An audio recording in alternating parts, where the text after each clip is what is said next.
तो लक्ष्मण जी से राम जी ने कह दिया कि लक्ष्मण जी वाल्मीकि से पूछ लो, वाल्मीकि जी से पूछ लो।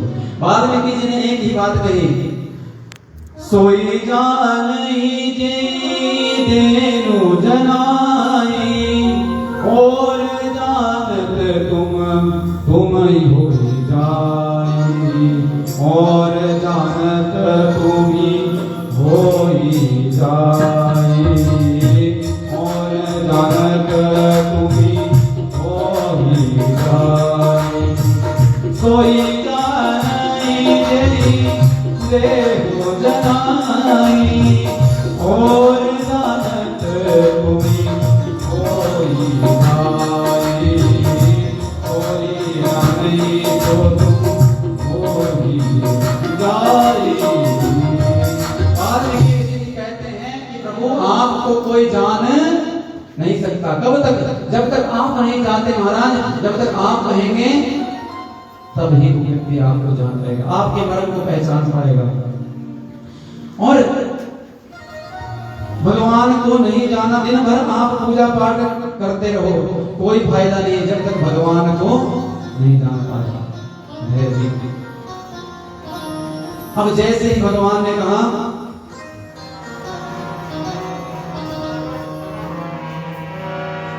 नमन में है राम, ना नमन में मिलेगा, नमन में है राम, नमन में मिलेगा, न पाताल में ना गमन में मिलेगा, न पाताल में ना गमन में मिलेगा। ये नारद की वीणा, ये नारद की वीणा, ये नारद की वीणा, ये नारद की वीणा, कहती होगे मेरा राम के भजन में मिलेगा, मेरा राम के भजन में मिलेगा। नमन में है राम को, नमन में मिलेगा, नमन में है राम।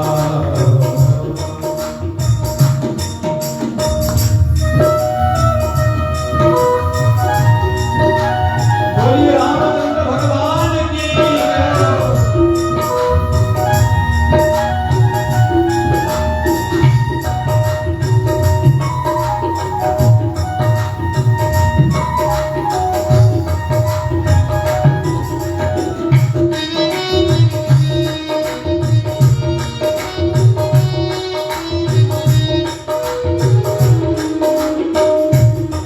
जब तक प्रभु मन में नहीं होंगे ना, तो नमन में भी नहीं आएंगे। नमन अर्थात प्रणाम। तो क्या कहा? कभी ध्रुव कभी प्रणाम मारे, कभी भक्त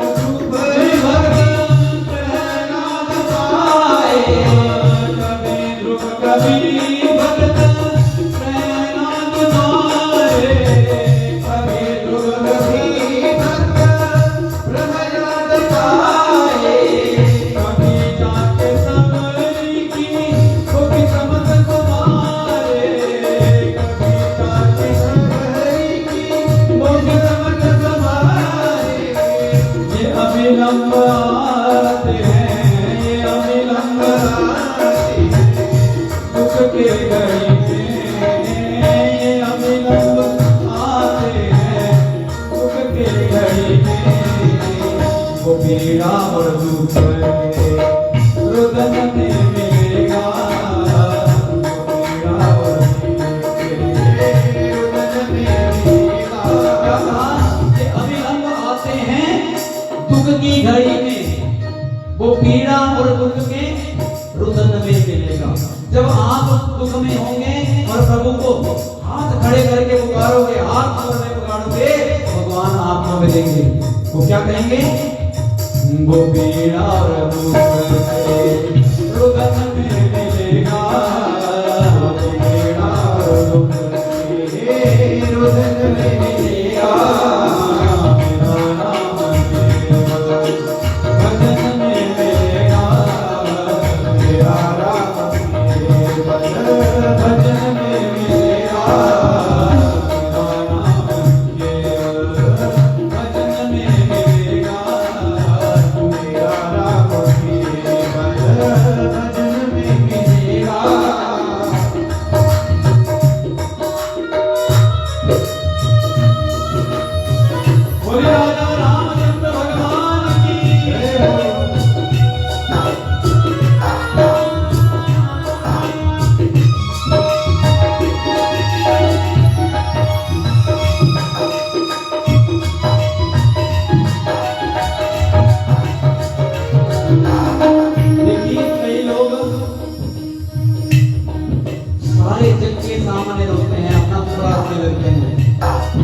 सबसे कहते हैं मैं दुखी हूँ, मुझे ये प्रॉब्लम है, मुझे ये दुख है, मुझे ये परेशानी है, परंतु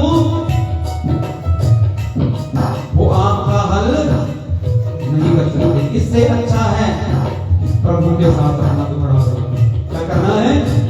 सदा वेदना में आंसू संभालो, सदा वेदना में आंसू संभालो, सदा वेदना में आंसू संभालो, सदा वेदना में आंसू संभालो, किसी भी तरह प्रभु के चरणों में डालो, किसी भी तरह प्रभु के चरणों में डालो।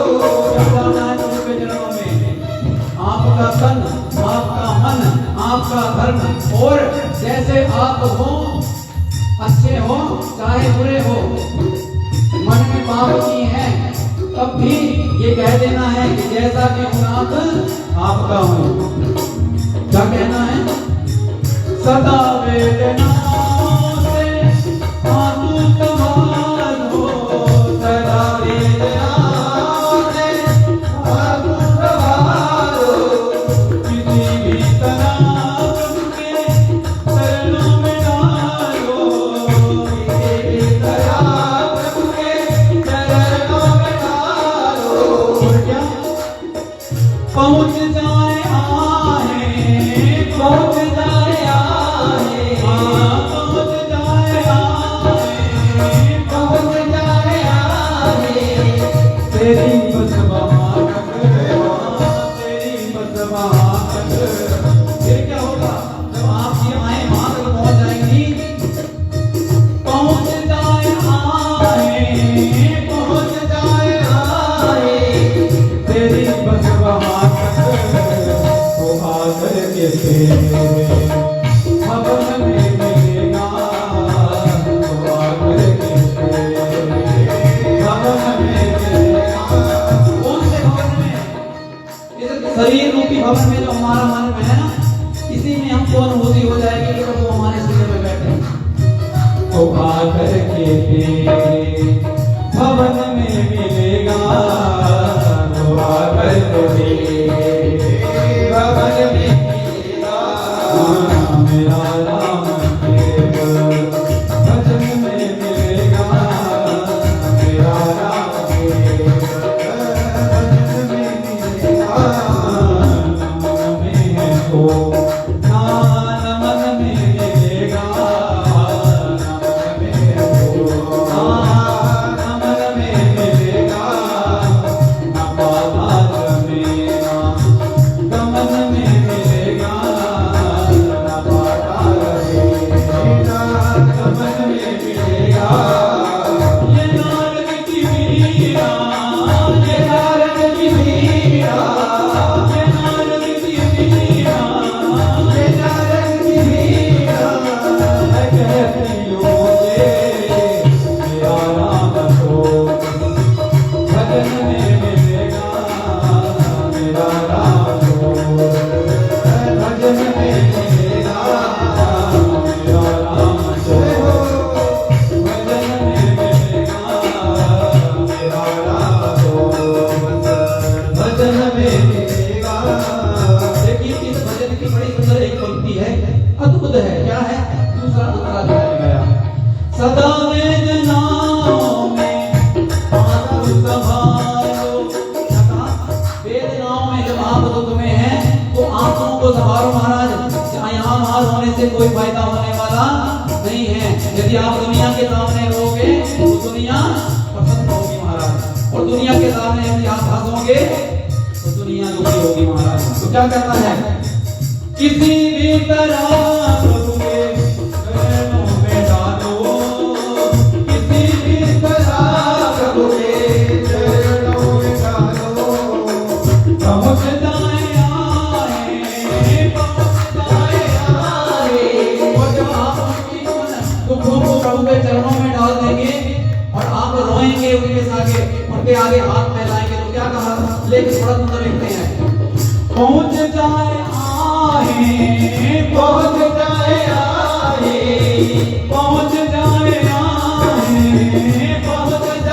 आए तेरी बस वहां तक तो आकर के भवन में मिलेगा तो आकर के भवन में मिलेगा मेरा राम भजन में मिलेगा मेरा राम भजन में मिलेगा नमन में हो नमन में मिलेगा नमन में हो नमन में मिलेगा मेरा राम को भजन में मिलेगा मेरा राम को भजन में मिलेगा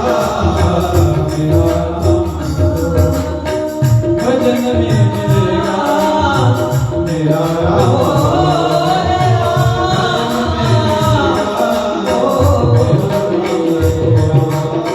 भजन में मिलेगा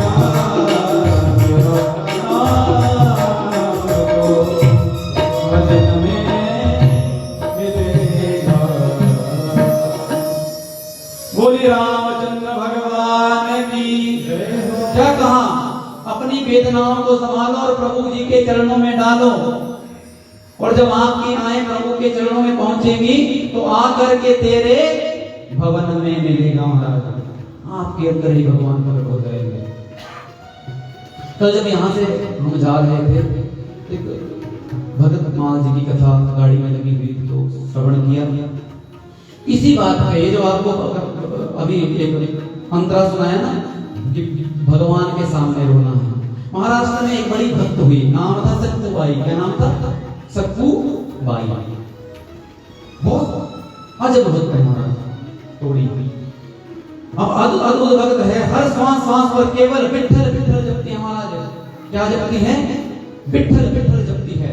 और देखिए संयोग समझिए, ससुराल में 4 लोग हैं। सक्कू भाई थी, उनका पति था, सास ससुर थे, और क्या हुआ? वो जो तीनों थे ना, सास ससुर और पति, साक्षात दैत्य थे महाराज। क्या थे? दैत्य, बड़े दैत्य प्रवृत्ति थे। और वो जो उनको तंग करते थे, किसको? सक्कू भाई को मारते थे, पीटते थे, तंग करते थे महाराज प्रतिदिन। जब तंग करते थे महाराज तो क्या हुआ? एक दिन सक्कू बाई ने घड़ा लिया और वहां पे कृष्णा नदी थी। कौन सी नदी? कृष्णा नदी के पास सक्कू बाई गई जल लेने के लिए, और जैसे ही जल लेने के लिए गई, जल भरा और सामने देखा कि संतों की एक टोली जा रही है। कहां पे? विठ्ठल भगवान के पास। विठ्ठल भगवान के पास जा रही है, विठ्ठल भगवान के मंदिर में। और विठ्ठल भगवान का मंदिर कहां पे है? पंढरपुर में। कहां पे? पंढरपुर, महाराष्ट्र में ये महाराज। और क्या किया? सक्कू बाई ने सोचा मुझे ये देह मिली है और मैं भगवान को बड़ा मानती हूँ, इसलिए आज मुझे अवसर प्रदान हुआ है संतों के साथ जाने का। आज तक मैंने दर्शन नहीं किए। मन में विचार किया और क्या किया? संतों के साथ हाथ जोड़ करके चरणों में प्रणाम करके बोली कि प्रभु एक बात पूछना चाहती हूँ कि प्रभु हे संत महाराज, मैं आपसे निवेदन करना चाहती हूँ कि मैंने आज तक विठ्ठल भगवान का दर्शन नहीं किया, परंतु सदा मेरे हृदय में विराजित रहते हैं। मैं चाहती हूँ कि मैं आपके साथ चलूं और विठ्ठल भगवान का दर्शन करूं। अब जैसे ही सक्कू भाई ने कहा, संतों ने कहा कोई बात नहीं देवी, आप हमारे साथ चलो। अब जैसे ही निकली, देखिए दुष्ट आदमी कैसे होते हैं। एक दुष्ट ने देख लिया कि सक्कू बाई आज संतों के साथ विठ्ठल विठ्ठल गाती हुई पंढरपुर की ओर जा रही है। दुष्ट दौड़ता हुआ गया और उसके घर में बता दिया कि आपकी बहू तो संतों के साथ चली गई पंढरपुर विठ्ठल भगवान के मंदिर में। और देखिए उसके सास ससुर और पति इतने दुष्ट थे, दौड़ते हुए गए और सक्कू बाई को संतों के मध्य से पकड़ा, बालों से खींचा और घसीटते हुए घर को ले आए। बहुत मारा महाराज, इतना मारा कि सासू मां ने कहा जिस टांगों के साथ ये चल करके पंढरपुर जा रही थी, बेटा उस टांगों को तोड़ दे। बहुत मारा, इतना मारा कि आज मूर्छित अवस्था में चली गई सक्कू बाई। जैसे ही मूर्छित अवस्था में गई और क्या किया, उसको लेकर के गए और अंदर जो एक गुप्त कमरा होता था उस गुप्त कमरे में बांध करके रख दिया। जैसे ही बांधा महाराज, सक्कू बाई बड़ी रोने लगी, पछताने लगी और क्या करने लगी, विलाप करने लगी। महाराज पता नहीं कौन से जन्मों के मैंने पाप किए हैं जो मुझे आज तक आपके दर्शनों का सौभाग्य प्राप्त नहीं हुआ, परंतु आज हो रहा था। तो पता नहीं कौन से जन्म के पाप ने मुझे आज फिर से आपके दर्शन से वंचित कर दिया, फिर से आपके दर्शन से वंचित कर दिया। रोने लगी, गिड़गिड़ाने लगी और ये रोने की आवाज द्वारिकाधीश जी के कानों तक पहुंच गई, विठ्ठल भगवान के कान तक पहुंच गई। महाराज जैसे ही रोने की आवाज विठ्ठल भगवान द्वारिकाधीश जी के कानों तक पहुंची, द्वारिकाधीश जी ने आज रुक्मणी जी से कह दिया कि देवी आज मैं बड़ा दुखी हूं। रुक्मणी जी ने पूछा कि आप किस कारण से दुखी हो? ऐसा इतना दुख तो आपको कभी होता है जब आपके भक्त दुख में हो, जब आपके भक्त दुख में हो स्वामी, तब आप इतने दुखी होते हो। आप बताइए आप किस लिए दुखी हो महाराज? तो भगवान ने कह दिया आज मेरी सक्कू बहुत दुखी है, मेरे दर्शन के लिए तरस रही है। और देखिए भगवान ने रुक्मणी जी से कह दिया मैं कुछ समय के लिए सक्कू बाई के पास जा रहा हूं, तुम मेरा इंतजार मत करना, मुझे समय लग सकता है और चिंता मत करना। और वहां से गए और सक्कू बाई के पास पहुंच गए। कहां पे? उसके घर में जैसे प्रवेश करने लगे एक औरत का रूप बनाया महाराज। और जैसे औरत का रूप बनाया, सभी अपने अपने रूम कमरे में विश्राम कर रहे थे महाराज। और सक्कू बाई अपने कमरे में बंदी पड़ी थी महाराज, लाचार अवस्था में। अब जैसे ही पड़ी थी रो रही थी महाराज। और बाहर से कहा अरे सक्कू सुनती हो क्या? पहली बार सक्कू को इसने इतने प्रेम से कहा। सक्कू के मन में आया कि आज तक मेरे सास ससुर ने, मेरे पति ने आज तक ऐसी भाषा में मुझसे बात नहीं की, कौन होगा? और जैसे उस सखी ने स्वयं दरवाजा खोला, अंदर देखा बंदी हालत में भगवान ने स्वयं सखी के रूप में गए थे। जैसे ही देखा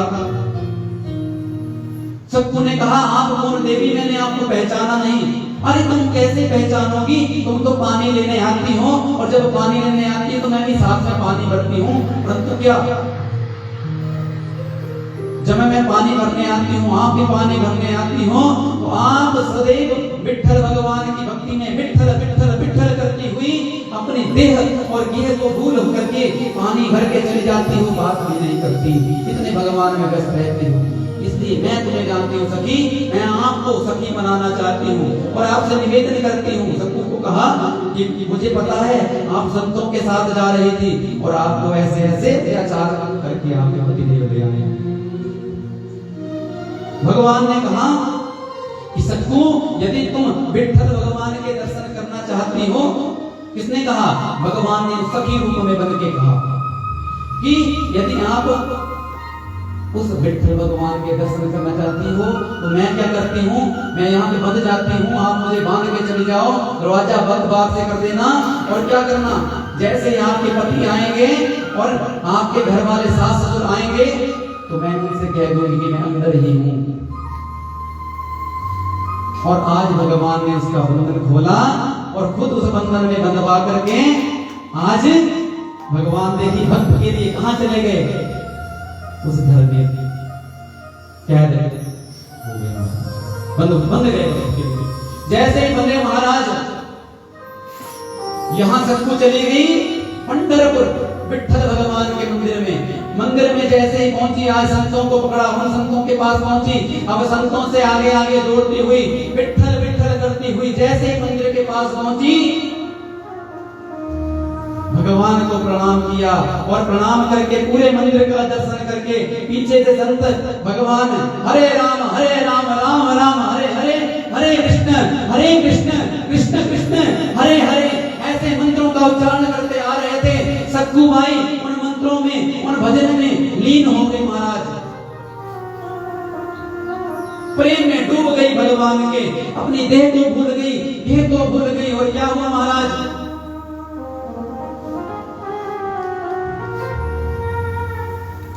3 दिन बीते, 4 दिन बीते, आज उस भजन में लीन है सक्कुबाई। और सक्कुबाई ने भगवान से प्रार्थना कर दी, महाराज हाथ जोड़ लिए कि प्रभु आपने कृपा की तो मैं इस स्थान पे आ गई, नहीं तो मुझे भागिन को इस मंदिर में कौन आने देता।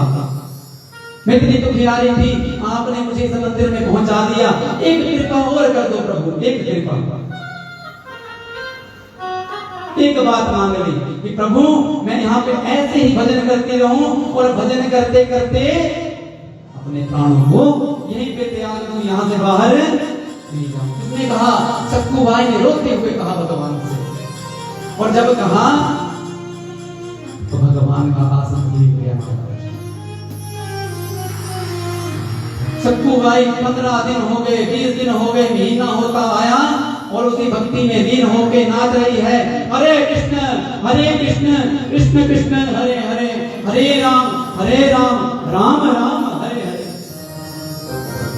भजन करते करते आज सक्कुबाई महीना होता आया है और भजन करते करते इतनी भक्ति में लीन हुई कि उसके शरीर से एक अग्नि निकली और उसी ने वहीं पे देह का त्याग कर दिया महाराज। और जैसे ही देह का त्याग किया, सबने देखा कि आज एक भक्त की स्थान पर मृत्यु हो गई है, अपने देह का त्याग कर दिया है। संयोगवश उसी गांव के पास के कुछ ब्राह्मण वहीं पे दर्शन करने आए थे। उन्होंने भी उस मृतक देह को देखा और पहचान गए, ये तो हमारे पास के गांव की बहू है। और मन में विचार किया, देखिए शास्त्रों के बात है कि जिस व्यक्ति की मृत्यु धाम में हो जाए उस व्यक्ति का दाह संस्कार उसी धाम में कर देना चाहिए महाराज। तो आज उन ब्राह्मणों ने विचार किया मन में कि आज इसका कोई नहीं है यहाँ पे, इसने क्या किया। आज उन ब्राह्मणों ने बोली राजा रामचंद्र भगवान की है। जैसे ही ब्राह्मणों ने विचार किया मन में कि आज हम इसका दाह संस्कार कर देंगे, और क्या किया, एक चिता सजाई और चिता के ऊपर उसको रखा और उसका अंतिम संस्कार कर दिया। अब जैसे ही अंतिम संस्कार किया, इधर रुक्मणी जी सब ऊपर से देख रही हैं और रुक्मणी जी ने मन में विचार किया, अब क्या होगा, अब क्या कृष्ण भगवान मेरे ठाकुर जी क्या वहीं पे रहेंगे। देखिए इधर ठाकुर जी क्या कर रहे हैं, इधर क्या हुआ, उसका पति उस दरवाजे पे आया जहां पे वो सक्कुबाई को बांध के गया था। जैसे दरवाजा खोला, सक्कुबाई के दर्शन किए भगवान के रूप में। जैसे देखिए है तो सक्कुबाई के रूप में, परंतु हैं तो भगवान के दर्शन किए, मन परिवर्तित हो गया और देखा। उसने कहा, अरे सक्कू तू ऐसा क्यों करती है कि मुझे तुम्हें दंड देना पड़ता है, ऐसा मत कर, ऐसा नहीं करेगी ना। भगवान ने कहा, प्रभु ऐसा नहीं करूंगी, सक्कुबाई के रूप में, और कहा ऐसा नहीं करूंगी तो जा अंदर जाके खाना बना ले और हमें भी खिला दे और सबको खिला दे। जैसे खाना बनाया और प्रसाद बना करके जैसे फ्री हुई और सारा प्रसाद बना करके भगवान ने सक्कू के सास ससुर को खिलाया है आज, और उस प्रसाद से भगवान के हाथों से बना था तो उन सब की मति शुद्ध हो गई महाराज। अरे बहू तूने आज तक इतना सुंदर खाना नहीं बनाया, आज तक हमने इतना सुंदर खाना नहीं खाया, इतना सुंदर खाना बनाती है। देखिए ठाकुर जी इतने कृपालु हैं अपने भक्तों के प्रति कि अपने भक्तों के सास ससुर को खाना खिला रहे हैं, नौकर बन के रह रहे हैं महाराज। और क्या सुबह चले जाते हैं, पानी लेकर के आते हैं, और क्या खाना बनाते हैं, सास ससुर के पांव को दबाते हैं, पति के साथ पांव को दबाते हैं। और इधर रुक्मणी जी परेशान। रुक्मणी जी ने विचार किया, अब सक्कू तो नहीं रहेगी, तो ठाकुर जी तो वहीं पे विराजित है, अब इनको वहां से कैसे लाया जाए। अब रुक्मणी जी ने एक माया के द्वारा, शक्ति के द्वारा सक्कू के शरीर को फिर से जीवन दान दिया, फिर से वैसे सक्कू तैयार की और कहा कि जाओ, तुमने कहा था कि मेरा अंत इसी धाम में हो जाए, तुम्हारी अभिलाषा पूर्ण हो गई और अब मैं आपको कहती हूँ कि तुम अपने घर को चले जाओ। सक्कू जैसे ही अपने घर को जाने लगी और अपने नगर के पास पहुंची, इधर भगवान को पता चल गया कि आज सक्कू आ गई है। सक्कु भगवान ने आज सक्कु का रूप धारण किया था। सास ससुर को कहा कि मैं पानी लेकर के आती हूँ। जैसे ही बाहर निकली और सखी का रूप धारण कर लिया और घड़े को सक्कु को दिया और कहा बहन मेरा काम तो हो गया, अब तुम जाओ अपने। अब जैसे ही सक्कु अपने घर पहुंची आराम से रहने लगी और इधर कुछ दिन बीते, 4-5 दिन बीते। 4-5 दिन के बाद वो ब्राह्मण जो थे ना जिन्होंने दाह संस्कार किया था, उन्होंने सोचा कि उनको ये खबर बतानी चाहिए। ससुराल में गए और सास ससुर बाहर बैठे थे तो कहा बड़े दुख की बात है महाराज कि आपकी बहू हमारे साथ पंढरपुर गई थी, उस पंढरपुर में उसका देहांत हो गया और उसका दाह संस्कार हमने अपने हाथों से कर दिया। और सासू मां ने कहा क्या बोल रहे हो? अरे सक्कू सुनती हो क्या? और सक्कू बाहर चाय के कप लेकर के आ गई। अब जैसे ही देखा ब्राह्मणों की आंखें फटी की फटी रह गई। महाराज यहाँ ब्राह्मण कह रहे हैं ऐसा हो नहीं सकता, सास ससुर मान नहीं रही है, दोनों में द्वंद्व हो गया। महाराज जैसे ही द्वंद्व हुआ इधर सक्कू ने कह दिया, सारी कथा सुना दी कि मैं कैसे पंढरपुर गई थी और जिन्होंने आपकी इतने दिन सेवा की वो भगवान थे। देखिए भगवान भक्तों के लिए सेवक भी बन जाते हैं। बोले राजा रामचंद्र भगवान की जय, विठ्ठल भगवान की जय हो। ये प्रसंग कहता है, देखिए पहुंचता आहे तेरी बस वहां तक तो आकर के तेरे भवन में मिलेगा। कैसे जैसे सबको को मिला ना वैसे ही हमको मिलेगा। हमको ये आहें ये भगवान के प्रति प्रेम निश्चल होना चाहिए, भगवान के प्रति होना चाहिए, संसार के प्रति नहीं। भगवान को जानने से ज्यादा मानने का प्रयास करिए। अब राम जी ने कहा कि मुझे आप स्थान बताइए जहां पे मैं रहना चाहता हूं। तो वाल्मीकि जी ने कहा वैसे तो प्रभु आप कण कण में व्यापक हैं, परंतु फिर भी एक निवेदन करना चाहता हूं, कुछ स्थान बताना चाहता हूं। तो स्थान बताए, जिनके श्रवण समुद्र समाना, जिनके श्रवण समुद्र समाना, कथा तुम्हारी सुभग सरिहाना, कथा तुम्हारी सुभग सरिहाना, परहि निरंतर होहि न पूरे, परहि निरंतर होहि न पूरे, जिनके तुम कहोगे जरूरे, जिनके तुम कहोगे जरूरे। तो कहा प्रभु मैं आपसे निवेदन करना चाहूंगा कुछ स्थानों के लिए जहां पे आप निवास करो। क्या कहा? जिनके श्रवण समुद्र समाना, जिनके कान समुद्र के समान है। और समुद्र कैसा होता है महाराज? जितनी नदियां, जितने नाले, जितने झरने उसमें समा जाए वो कभी भरता नहीं है। उसी प्रकार कहा जिनके श्रवण समुद्र समाना, अर्थात ऐसे व्यक्तियों के हृदय में निवास करो जिनके कान समुद्र के समान है, जो भगवान की कथा को नित्य श्रवण करना चाहते हैं, कभी कान ना भरे, कभी मन ना भरे, ऐसे भक्तों के मन में आप चले जाओ। पहला स्थान बता दिया। पहली भक्ति क्या है? श्रवणम। कानों के द्वारा जब हम भगवान का भजन सुनते हैं तो हमारा मन पवित्र होता है महाराज। और उसके बाद कहा कथा तुम्हारी सुभग सुरिहाना। और क्या कहा कि कथा जिसके जीवन का आधार है, जो भगवान के चरित्रों को सुनने के लिए सदा ललायित रहते हैं, उनके हृदय में निवास करो प्रभु। और दूसरा स्थान बताया कौन सा? आंखें नेत्र। वाल्मीकि जी बोले प्रभु दूसरा घर जिनकी आंखें आपको देखने के लिए सदा ललायित रहती हैं, लोचन चातक जिन करी राखे रहे दरस जलधर विलास। जिस प्रकार चातक पक्षी स्वाति की बूंद के लिए तरसता है महाराज, इंतजार करता रहता है, जब तक प्राप्त नहीं होती तब तक उस स्वाति की बूंद के लिए तरसता रहता है। उसी प्रकार प्रभु जो जिस व्यक्ति के नेत्र आपके दर्शन के लिए तरसते हो, उसके हृदय में निवास करो।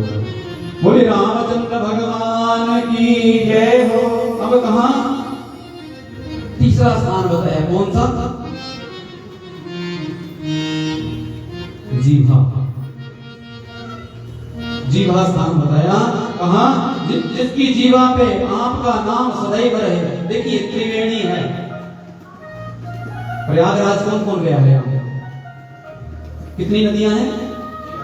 कौन कौन सी? जी, तो 3 नदियां हैं और हमारे जीवन में भी ये 3 नदियों का संगम है। कौन कौन सा? कान, आंख और जीवा। कान से हम भजन श्रवण करें, कथाओं को श्रवण करें। नेत्र से हम भगवान का दर्शन करें, भगवान के धामों का दर्शन करें और मुख से भगवान का नाम लें। तब हमारा ये तीनों चीजें त्रिवेणी बन जाएंगी, गंगा यमुना और सरस्वती के रूप में प्रकट हो जाएंगी। तो तीसरा स्थान बताया आंखें, तीसरा स्थान बताया जीभा। अब जीभा जैसे ही बताई कि प्रभु जिनकी जीभा में सदैव आपका नाम रहता है, उनकी जीभा पे निवास करो।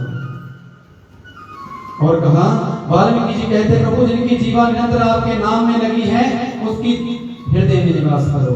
चौथा बताया तुम ही निवेदत भोजन करही, प्रभु प्रसाद पट भूषण धरही। किसी के घर में मैं आपसे प्रश्न करना चाहता हूं कि किस किस के घर में नित्य भोग भगवान को लगता है? हाथ खड़ा करेंगे। नित्य भोग लगाते हैं महाराज। अब जो नहीं लगाते हैं उनसे विनती है कि आज से ये लगाना प्रारंभ कर दीजिए महाराज। क्यों? तुम ही निवेदत भोजन करही, प्रभु प्रसाद पट भूषण धरही। जब आप भगवान को वो प्रसाद ग्रहण करवाएंगे ना, कैसे करवाएंगे महाराज? एक सुंदर थाल लीजिए, उसमें जो आप कौन सी वस्तु है? काजू, किशमिश, जो आप खाते हैं महाराज वो लगाइए, सुंदर थाल में लगाइए, सुंदर कटोरी रखिए, सुंदर सुंदर उसमें भोजन डाल करके परोसिए। और कितना डालना है? जितना हम स्वयं खाते हैं उतना भोग रखना है महाराज। जैसे रखना है और कितनी देर के लिए रखना है, जितना समय हमारे खाने में लगता है उतना समय उनके सामने रखें और उस भोजन को लेकर के आए, अपने भोजन में मिलाएं और उस भोजन का क्या बन जाएगा? जब प्रसाद बनेगा तो प्रसाद से क्या होता है महाराज? हमारे मन की शुद्धि हो जाती है। जब आप ऐसा करेंगे ना महाराज, 1 वर्ष के भीतर आप परिणाम देख लेंगे अपने घर में। जिनके हृदय, जिनकी वाणी कठोर हो चुकी है, जिनके हृदय में भगवान का नाम नहीं है ना, वो भी भगवान के नाम लेने करके देखिए, परिवर्तन आएगा महाराज। अब जैसे ही कहा कि तुम ही निवेदित भोजन करही, प्रभु प्रसाद पट भूषण धरही। इसने कहा वाल्मीकि जी ने राम जी से कि आपको जो भोजन अर्पण करें और फिर स्वयं प्रसाद के रूप में ग्रहण करें, उसके हृदय में निवास करो। चौथा स्थान बताया। और क्या करना है महाराज? जो वस्त्र लाते हैं, जो भी वस्तुएं आप घर को लाते हैं, जाएं अपने ठाकुर जी को दिखाएं। वस्त्र लाते हैं, वस्त्र लेकर के सामने जाएं, रखें, प्रभु आप धारण करिए। और कब पहन करके इनको धारण करके प्रसाद बना करके हमें वापस कीजिए, ताकि हमारा तन, हमारा मन, हमारा धन पवित्र हो सके, हमारा बुद्धि भी पवित्र हो सके। प्रभु प्रसाद पट भूषण धरेंगे। और कोई श्रेष्ठ आए उनका अभिवादन करेगा। श्रेष्ठ गुरु संत को देखकर सिर झुकाएं, प्रणाम करें, हाथ से आपकी सेवा करें, मुख से आपका भजन लें और चरणों से आपके तीर्थों का भ्रमण करें। ऐसे भक्तों के हृदय में प्रभु आप निवास करिए। किसने कहा? वाल्मीकि जी ने। देखिए कितने स्थान बता दें, इतने भक्तों के हृदय में निवास करना बता दिया जाए। किस किस के हृदय में रहते हैं? भगवान जो नेत्र से भगवान के दर्शन करने के लिए ललायत रहते हैं, जो कानों से भगवान का भजन सुनने के लिए ललायत रहते हैं, जो जीवा से सदा भगवान का नाम लेते हैं, जो संतों को प्रभु की तरफ पूजते हैं और जो हर चीज को भगवान को निवेदित करके फिर ग्रहण करते हैं, उनके मन में भगवान का निवास होता है। बोलिए राजा रामचंद्र भगवान की जय। और क्या कहा? पांचवा निवास बताया, मंत्र राजनित जपहि तुम्हारा, पूजहि तुम्हि सहित परिवारा। कि मंत्र राजनित जपत तुम्हारा, जो नित्य प्रति भगवान आपकी माला करते हैं, नित्य प्रति आपके नाम का स्मरण करते हैं। कौन सा नाम? कौन से नाम का? जो गुरु के द्वारा प्रदत्त नाम है। और जिसको गुरु मंत्र नहीं मिला है उसके लिए सबसे सुंदर मंत्र है हरे राम राम राम हरे हरे, हरे कृष्ण कृष्ण कृष्ण हरे हरे।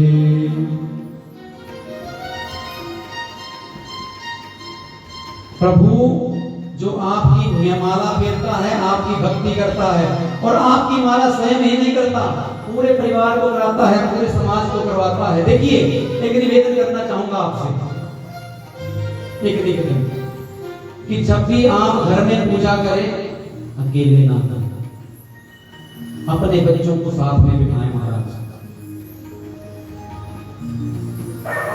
क्यों? देखिए माता पिता आजकल के कहते हैं कि आजकल के बच्चे पूजा पाठ नहीं करते। क्या कहते हैं? आजकल के बच्चे दे डोंट लाइक पूजा पाठ महाराज, वो नहीं लाइक करते। परंतु वो लाइक नहीं करते, वो पसंद नहीं करते, इसके ऊपर भी हमारा ही प्रभाव है। देखिए बच्चों को यदि आप लालच दोगे, आप यदि सुबह पूजा में बैठते हैं ना, रात को चॉकलेट ले आओ। बच्चों को जोड़ना है, हमारे छोटे छोटे बच्चों को भगवान पूजा के साथ, और फिर पूजा के साथ जोड़ेंगे तब संस्कार आएंगे बच्चों में। चॉकलेट ले आओ, रात को बच्चे को दिखाओ, बहुत सुंदर चॉकलेट है, बड़ा स्वादिष्ट है हमारा बच्चा। और क्या करना है? उसको बताना है, सुबह जब पूजा होगी ना, घंटी बजेगी ना पूजा की, उसके उपरांत आपको मिलेगी। देखिए परिणाम देखेंगे, दूसरे दिन ही जो बच्चे लेट उठते हैं ना, वो 6 बजे आप पूजा करते होंगे, 5:30 बजे आपको मंदिर में मिलेंगे। किसी भी प्रकार जोड़िए, अपने बच्चों को जोड़िए महाराज, नहीं तो स्थिति कैसी होने वाली है महाराज। एक जगह हम कथा में गए, फतेहाबाद हरियाणा में, फतेहाबाद में कथा में गए, तो वहां पे किसी के घर पे रुके, सज्जन के घर पे। उनके घर के सामने एक मंदिर था। कुछ समय बीता, 2-3 दिन हो गए और हमें मंदिर में ले गए। वहां पे बड़े बड़े विग्रह इस तरह से थे, बड़े बड़ी मूर्तियां थी महाराज। तो विग्रह देख करके मैं बड़ा प्रसन्न हुआ, और एक छोटा सा स्थान था, वहां पे छोटे छोटे भगवान, छोटे छोटे विग्रह भगवान। मैंने पूछ लिया महाराज इतने इतने बड़े बड़े विग्रह हैं और इतने सारे देवता छोटे छोटे विग्रह में यहाँ पे क्यों हैं? उन्होंने कहा महाराज क्या कहें,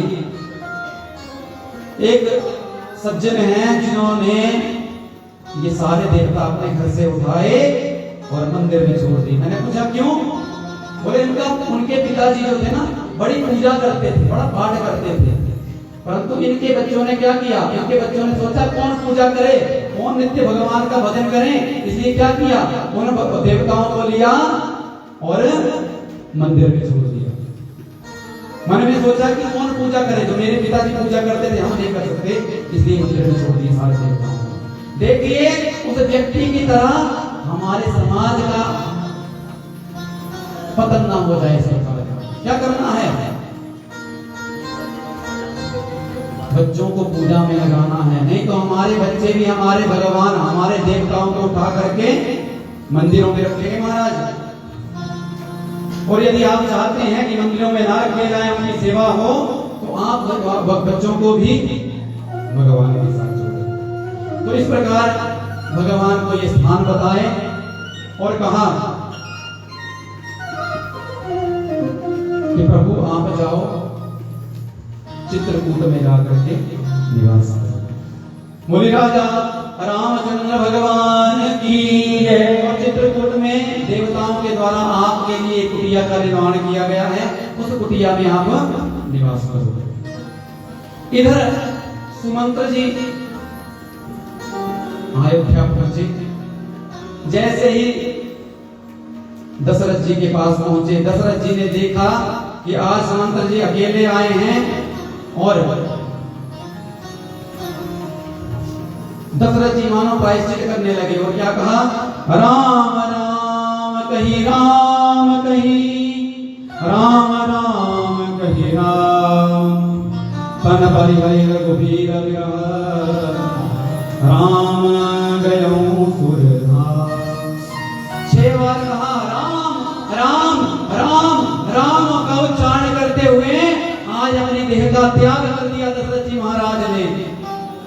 और दशरथ जी ने अपने प्राणों को वहीं पे त्याग दिया। पूरी अयोध्या दुख में डूब गई। इधर वशिष्ठ जी आए, उन्होंने अपने ज्ञान के बल पर उस दुख को थोड़ा दूर किया। यदि पार्थिव शरीर को नाद में रखा गया, तेल में डाल दिया गया और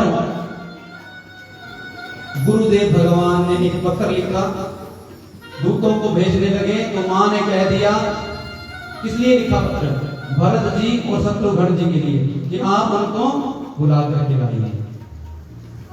अब जैसे ही पत्र लिखा, मां कौशल्या ने कह दिया कि मेरे भरत और शत्रुघ्न को ये मत बताना कि उनके पिता की मृत्यु हो गई है और ऐसा ऐसा अयोध्या में दुख आ गया है। आप सिर्फ पत्र में ये लिखो कि आपको शीघ्र अतिशीघ्र बुलाया गया है। वो दूत गए, भरत जी को वो पत्र दिया और भरत जी ने जैसे वो पत्र पढ़ा, उनके मन में संशय हो गया महाराज कि आज तक मेरे राज्य से जितने भी पत्र हमें प्राप्त हुए हैं, उन पत्रों में मेरे माता पिता का प्रेम झलका है, मेरे राम जी का प्रेम झलका है, परंतु आज नहीं झलक रहा महाराज, आज नहीं झलक रहा। इसने क्या किया, तुरंत घोड़े पे बैठे और निकल गए। जैसे निकले महाराज, इधर पहुंचते पहुंचते अयोध्या की तरफ पहुंचे। अयोध्या में जैसे ही देखा कि जो चौराहे भीड़ से लबालब भरे रहते थे वो बिल्कुल सुनसान पड़े हुए हैं। आज महलों की ओर गए तो जगह जगह लोग खड़े हैं, परंतु सारे रो रहे हैं। परंतु भरत जी ने देखा कि यदि मैं इनसे पूछता हूँ और कोई बड़ा दुख हुआ तो हो सकता है मैं दुख के कारण महल तक न पहुंच पाऊं, इसलिए क्या किया, सीधे चले गए महल की तरफ। और महल के पास जैसे पहुंचे, मन में विचार किया, यदि मैं अन्य रानियों अन्य माओं के कक्ष में जाऊंगा तो हो सकता है वहां पे सभी नहीं मिले, परंतु केकई मैं के घर में कक्ष में जाऊंगा तो सभी वहां पे मिल जाएंगे, क्योंकि केकई मां से राम प्रेम करते थे, सीता मैया प्रेम करती थी, सारे दशरथ जी बड़ा प्रेम करते थे। इसलिए मन में विचार किया सभी वहां पे इकट्ठे होंगे, तो चले गए कहां पे, केकई मां के पास। जैसे केकई मां के पास पहुंचे, केकई मां के पास पहुंचे और भरत जी ने क्या किया, मां को प्रणाम किया। और मां ने क्या किया, देखिए इतना बड़ा दुख अयोध्या पे आया हुआ है, पर मां ने क्या किया, केकई जी ने सोने की थाल में आरती सजाई और भरत जी का अपने द्वार के ऊपर स्वागत किया और अपने आसन पे विराजित किया। और वहीं पे उसी कक्ष में विराजित करके कहा कि मेरे तेरे मामा के घर पे कैसे हैं भरत सब। आज भरत जी ने सीधे पूछा, वहां पे सब ठीक हैं, परंतु ये बताओ मेरे प्रभु राम कैसे हैं, मेरा भाई लक्ष्मण कैसा है, मेरे पिता दशरथ जी कैसे हैं। अब जब ये कहा तो मां ने कहा कि मैं सब कुछ ठीक ही करने वाले परंतु ब्रह्मा जी ने सारी विधि का विधान बदल दिया। अब जैसे ये बात कही, भरत ने पूछा क्या बदल दिया? तो आज के कई मां ने सारा कुछ बता दिया कि आपके पिता का देहांत हो गया है, राम जी का गमन हो गया है, उसके दुख के कारण आपके पिता का देहांत हो गया। और तुलसीदास जी कहते हैं महाराज, जब पिता की मृत्यु को सुना भरत जी ने तो क्या कहा? तात तात हातात पुकारी। तात तात तात कहते कहते आज जमीन पर गिर पड़े, मूर्छित हो गए। मां ने जैसे जैसे करके जगाया और उसी समय सारी बात बताई और क्या कहा कि तुम्हारे राम को वनवास हो गया है। परंतु जैसे ही उन्होंने सुना कि राम को वनवास हो गया है, तो आज गोस्वामी तुलसीदास जी कहते हैं कि वो ये भूल गए कि उनके पिता की मृत्यु हो गई है, भूल गए राजा। देखिए, जब आप किसी का एक्सीडेंट हो जाए तो उसके एक बाजू में लगी हो, रगड़ लगी हो और उसको दर्द हो रहा हो और उसी समय उसको पता लग जाए कि दूसरी बाजू टूट चुकी है महाराज, तो उसका वो दर्द गायब हो जाएगा और उसका ये दर्द आराम हो जाएगा। उसी प्रकार महाराज आज भरत जी को बड़ा दर्द हुआ। कैसे? जिस प्रकार जल के बिना मछली तड़पती है, वैसे बिलखने लगे महाराज। और बिलखते बिलखते कहने लगे,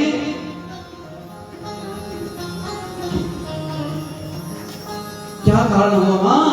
आज मां नहीं कहा, अरे अभागिन, तूने तो पेड़ को काट कर तने को जल देने वाली बात कर दी और क्या किया? पर तू भूल गई कि जिस राम को तुमने वन में भेजा है वो मेरे आराध्य, वो मेरे भाई है, मैं उनके बिना नहीं रह सकता। अरे मां, तूने ये क्या किया? तूने ये क्या कर दिया? ओ मैया तेने काठानी मन में राम सिया भेज दिए मन में। ओ मैया तेने काठानी मन में राम सिया भेज दिए जीवन में। ओ मैया तेने काठानी मन में राम सिया भेज दिए जीवन में। हरी सोने काठानी मन में राम सिया भेज दिए जीवन में। राम सिया भेज दिए जीवन में।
तुम्हारी कोमल है मेरी माँ सिया, और सोंग दो कोई दोनों भाई मेरे लक्ष्मण और राम। कहा वो वृक्ष कहीं खींचत होंगे, इसी वृक्ष के नीचे भीग रहे होंगे महाराज। वहां से कह रहे हैं काओ वृक्ष पर भीगत होंगे, काओ वृक्ष पर भीगत होंगे, तीनों महन में राम सिया तेज दिए मन में, हरि गुण ज्ञानी मन में राम सिया तेज दिए, राम सिया तेज दिए मन में। और ये दृश्य देखा अपने कौशल्या माई ने। क्या हुआ? कौशल्या की छिन गई नारी, कौशल्या की छिन गई नारी, कौशल्या की छिन गई नारी, कौशल्या की छिन गई नारी, मारो ना सकी उर्मिल दीवानी, रोना सकी उर्मिल दीवानी, कहते तू बस एक ही रानी, कहते तू एक ही रानी, रह गई महलन में राम सिया तेज दिए सजनी तूने सजनी मन में राम सिया तेज दिए मन में, राम सिया तेज दिए मन में, सजनी तूने राधानी मन में राम सिया तेज दिए मन में,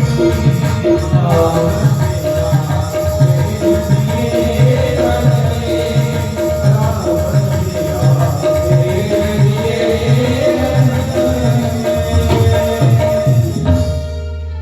बोले रामचंद्र भगवान की जय हो। अब जैसे ही भरत जी ने कैकेयी को खरी खोटी सुनाई और वहां से कौशल्या जी के पास गए। कौशल्या मां के पास जैसे ही पहुंचे तो कहने लगे मुझे जैसे गर्भ में रखे हुए बच्चे को मारने का जो अपराध प्राप्त होता है वो प्राप्त हो जाए मां, जो अपने माता पिता की हत्या कर देते हैं वो अपराध मुझे उसका फल प्राप्त हो जाए मां, और जो सृष्टि का विनाश करने के लिए अपराध लगता है वो अपराध मुझे लग जाए। तरह तरह के अपराध गिना दिए मां, वो सारे अपराध मुझे लग जाएं यदि मैंने कुछ गलत किया होगा। किससे कहा? कौशल्या मां से। अब जैसे ही कहा महाराज तो राम जी के बारे में सोचने लगी कौशल्या मैया, और भरत जी से कहा मुझे पता है मछली जल के बिना रह सकती है, सूर्य आकाश में बादल के पीछे छिप करके अपनी रोशनी देना भूल सकते हैं, परंतु मेरा भरत कभी राम के विरुद्ध नहीं जा सकता। कौशल्या माई ने कहा। अब विशिष्ट गुरु जी ने क्या कहा? इस सारे दुख को समेटा और कहा अंतिम संस्कार की क्रिया को संपन्न किया जाए। अब जैसे अंतिम संस्कार किया गया राजा जी का, और अंतिम संस्कार करके जो भी त्रयोदश इत्यादि संस्कार होते हैं 13 दिन वाले 10 गात्र इत्यादि वो सारे करवा करके शांति सभा का आयोजन किया गया। शांति सभा आयोजन में भरत जी बैठे थे, सारे राजनेता इत्यादि मंत्री इत्यादि सारे बैठे थे। तो क्या कहा? गुरु जी ने कहा कि तुम्हारे पिता वचनों पे बड़ा विश्वास करते थे, इसलिए राम को भेज दिया वचनों को मान करके, और मैं चाहता हूं तुम भी उन वचनों को मान करके इस राज्य पद को ग्रहण कर लो। परंतु भरत जी ने कह दिया कि आप मेरे लिए सोच रहे हो कि मैं इस राजपद को ग्रहण कर लूं और इस राजपद पर आसीन हो जाऊं। तो एक बात पूछना चाहूंगा महाराज, कि क्या प्राण के बिना व्यक्ति का, किसी शरीर का महत्व है? क्या किसी स्त्री का शरीर, पूरे शरीर में सबसे ऊपर कौन सा गहना लगता है? मंगलसूत्र, मान टीका सुने। जैसे मान टीका लगता है और सबसे नीचे पांव की बिछुआ। तो कहां अब उस स्त्री को आभूषणों से सजा दिया जाए, परंतु यदि वस्त्र नहीं पहने होंगे तो वो सारे आभूषण बेकार हैं, विशिष्ट जी से कह रहे हैं। और किसी रोगी व्यक्ति के आगे 56 व्यंजन रख दिए जाएं तो प्रभु वो बेकार हैं। उसी प्रकार ये अयोध्या नगरी मेरे राम के बिना बेकार है, भरत जी ने कह दिया। इसलिए मैं राज्य पद को नहीं संभाल कर सकता। और क्या कहा, मैं आपसे एक निवेदन करना चाहता हूं महाराज कि कल प्रातः ही मैं चित्रकूट के लिए प्रस्थान करूंगा। जो जो मेरे साथ चलना चाहता है वो चले, और जो नहीं चलना चाहता है वो यहीं पे रह सकता है। आज जब ये बात कही, शांति सभा को विराम दिया गया, और क्या हुआ, चित्रकूट का जितना भी मंत्रिमंडल था, जितनी भी उसकी प्रजा थी, उस प्रजा को ये लगा कि जिस प्रकार राम जी हमें सोते सोते छोड़ गए थे ना, उसी प्रकार कहीं भरत जी हमें सोते सोते छोड़ गए तो हम क्या करेंगे। इसलिए आज पूरी प्रजा पूरी रात जागती रही महाराज, कोई अयोध्या में रात को नहीं सोया। अब जब नहीं सोया तो महाराज सुबह का समय आया और गुरु जी वशिष्ठ जी को रथ तैयार किया गया।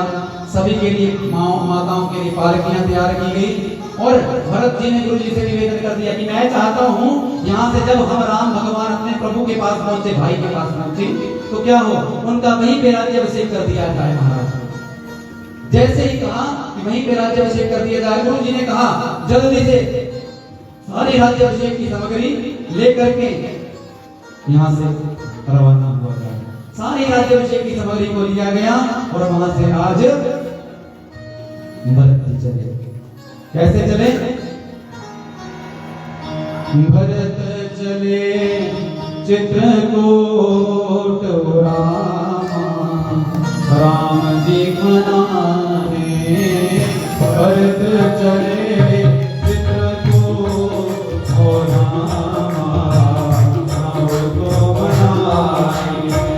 राम को मनाने, सीता राम को मनाने, राम को मनाने, सीता राम को मनाने।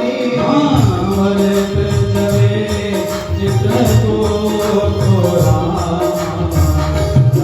को मनाने, भरत चले चित्रकूट राम को मनाने।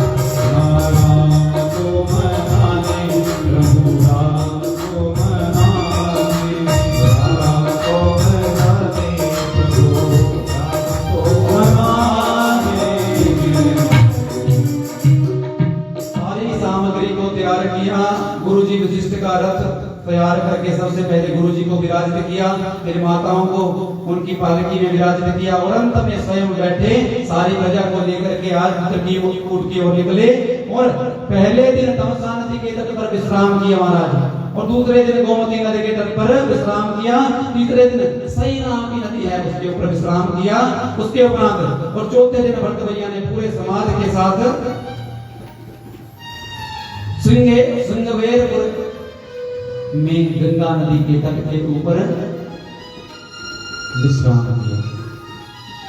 निषाद राजगुरु की अलकाई विश्राम किया। किसने?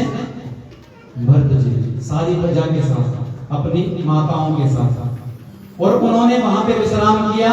और आज की कथा को हम यहीं पे विश्राम करते हैं। बोलिए राजा रामचंद्र भगवान की जय हो। पवन सुत हनुमान